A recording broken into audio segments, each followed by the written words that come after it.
Selamat sore pemirsa. Hari ini hari Sabtu 8 Februari 2025. Ya, bersamaan malam 10 Syakban 1446 Hijriah.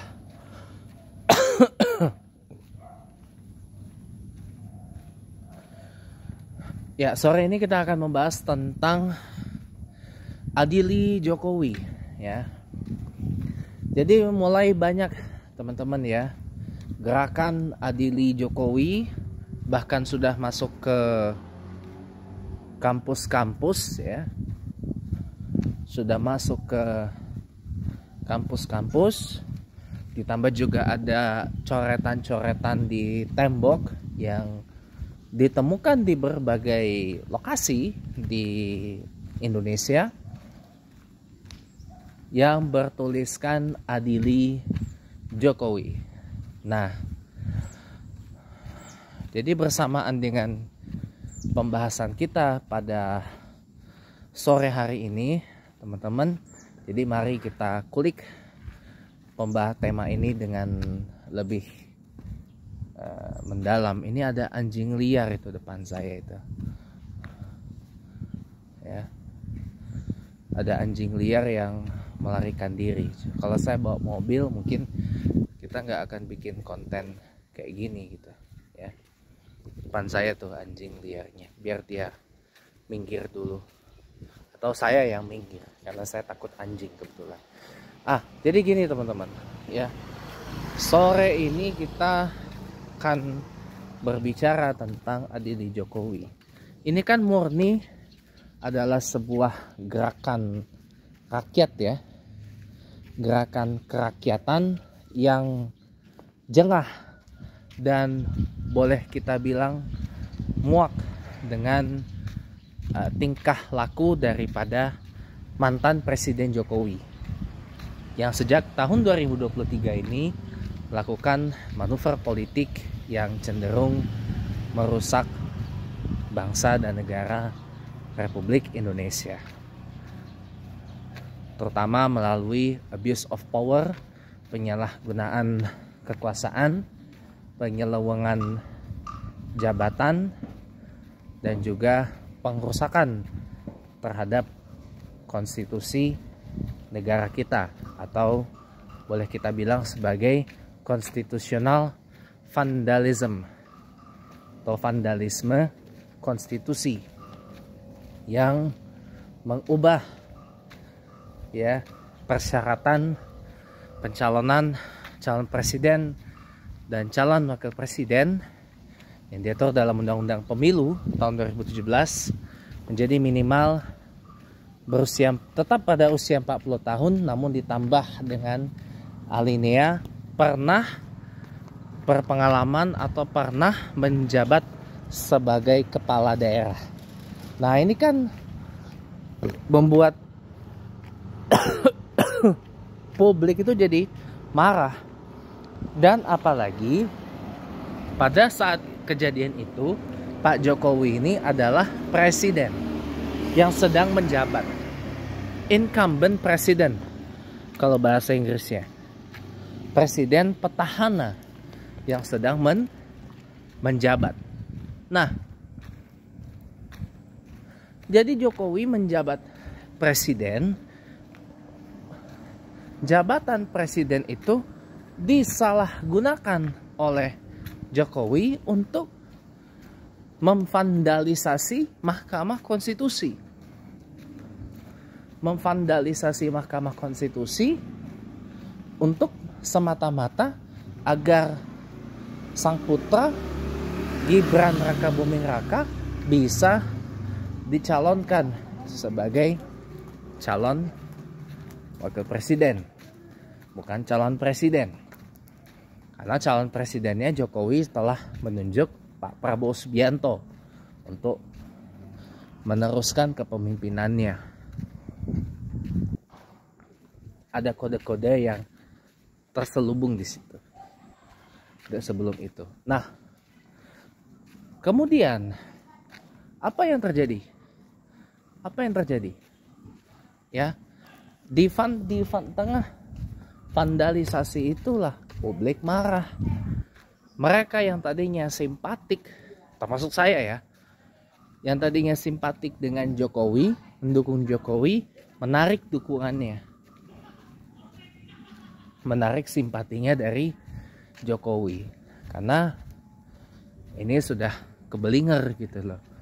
Nah, motif itu sebenarnya terjadi karena Jokowi ini kan dibisiki oleh para circle sekelilingnya yang meminta Jokowi itu menjabat 1 periode lagi, atau Jokowi 3 periode ya. Ada sekelilingnya, saya tahu, saya paham. Teman-teman juga sudah banyak tahu lah siapa orang-orang yang membisiki Jokowi minta 3 periode. Nah, pada saat itu Jokowi menghadap ke Ibu Megawati Soekarno Putri, karena kala itu beliau masih jadi kader PDI Perjuangan. Minta agar, dan pada waktu itu PDI Perjuangan memang memperoleh kursi di DPR dalam jumlah yang banyak lah pokoknya. Nggak bisa dibilang besar, nggak bisa dibilang kecil. Banyak pokoknya, karena peroleh banyak pokoknya. Karena hanya dapat 128 kursi atau 18% suara ya. Kalau sekarang turun jadi 16% suara dan mendapat 110 kursi di DPR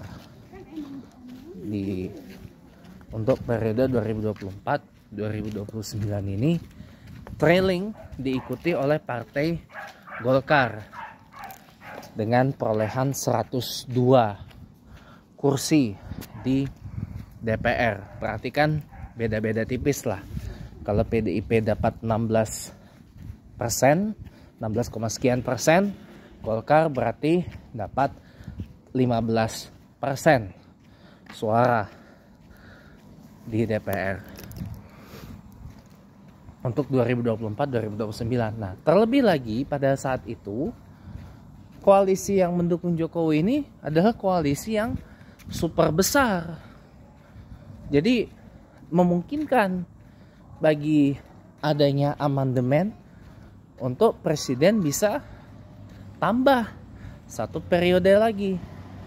Tambah 1 periode lagi atau pemilunya ditunda sampai tahun 2027 katanya. Ini di rencana awalnya, dengan alasan utama adalah pembangunan yang terganggu gara-gara efek pandemi virus corona. Pembangunan negara yang terganggu oleh COVID-19,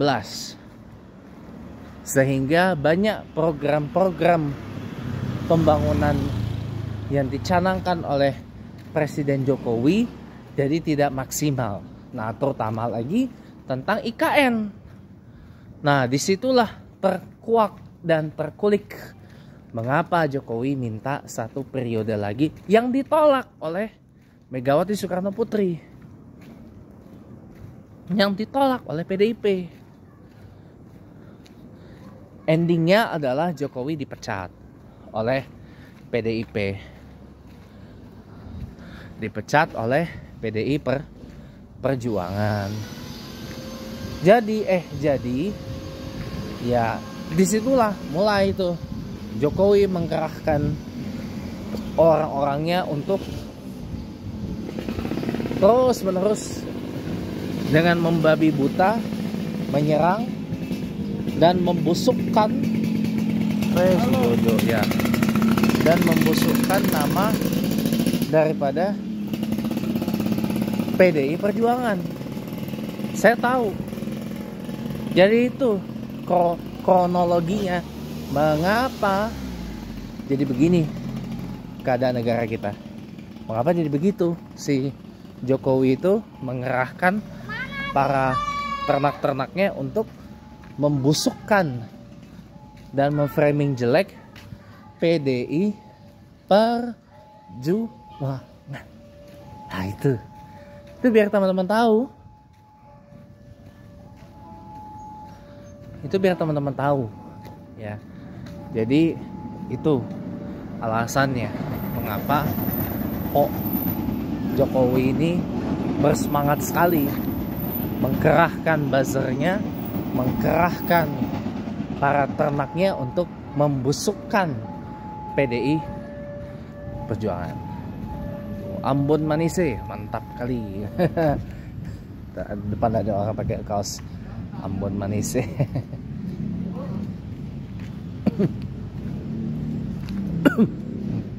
Jadi begitu teman-teman. Ada Busari pula.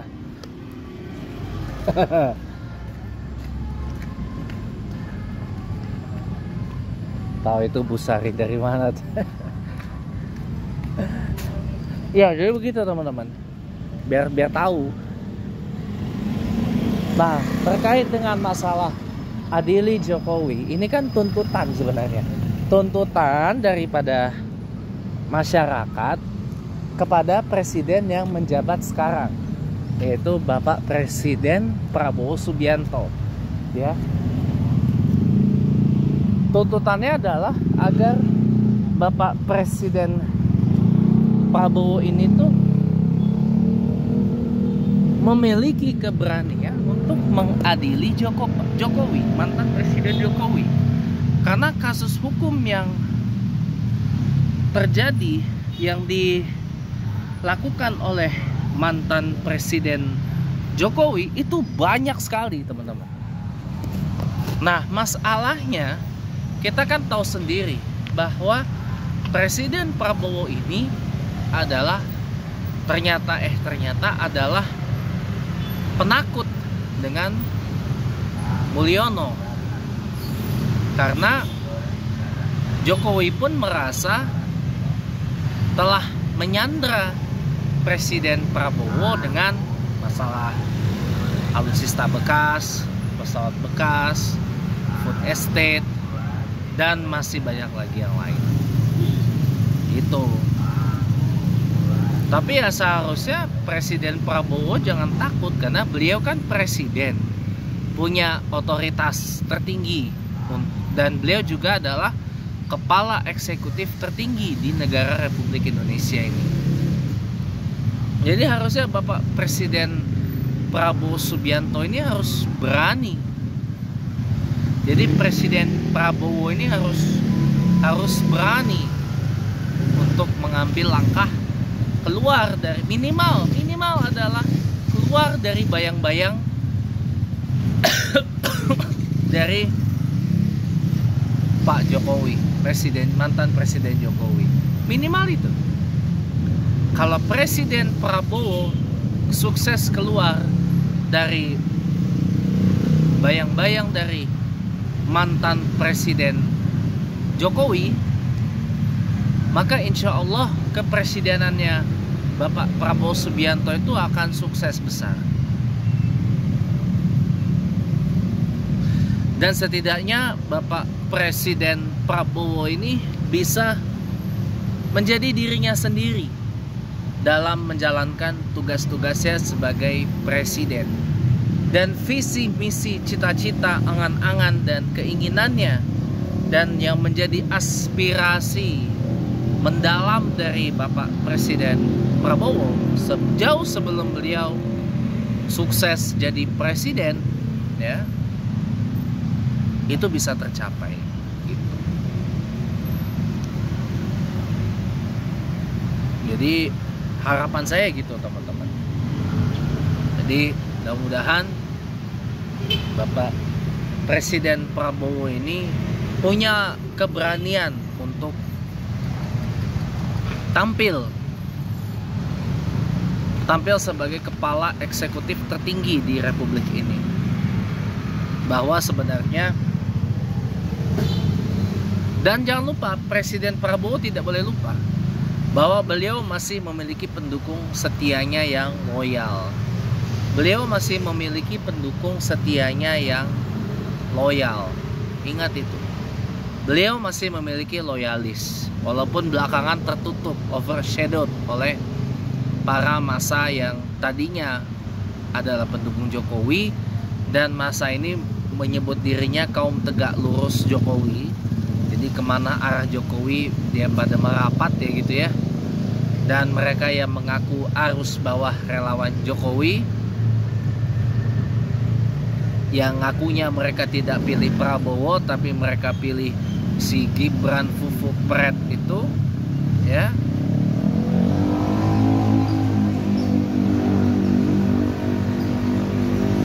Itu Presiden Prabowo tidak boleh lupa bahwa mereka masih punya para pendukungnya yang loyal. Dari sejak 2004 mungkin ada, ketika Bapak Presiden Prabowo Subianto pertama kali nyalon presiden di pemilu 2004 dari Golkar waktu itu, tapi kalah oleh Pak Wiranto pada waktu itu nominasinya. Tahun 2009 nyalon wakil presiden bareng Ibu Megawati Soekarno Putri, tapi kalah oleh presiden petahana kala itu Pak Susilo Bambang Yudhoyono. Tahun 2014-2019 baru mulai nyalon presiden lagi dari partainya sendiri, Partai Gerindra, setelah keluar dari Golkar ya. Tapi kalah oleh Pak Jokowi. Itu banyak pendukungnya, percayalah. Banyak yang sudah mendukung Bapak Presiden Prabowo dari 2004, 2009, 2014, 2019 ada kok. Gak perlu takut. Gak perlu takut saya.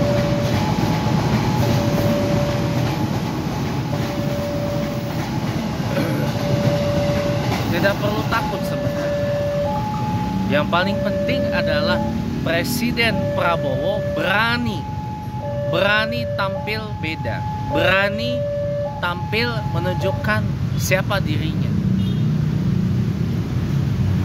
bukan sebagai sosok yang menjadi kacung penjilat ataupun yang disetir oleh Jokowi di balik layar. Ya, jadi satu lagi ya, Presiden Prabowo harus punya keberanian untuk segera menginisiasi adili Jokowi ini menjadi sebuah kenyataan. Kalau tidak ingin kepresidenannya nanti berakhir dengan kekecewaan.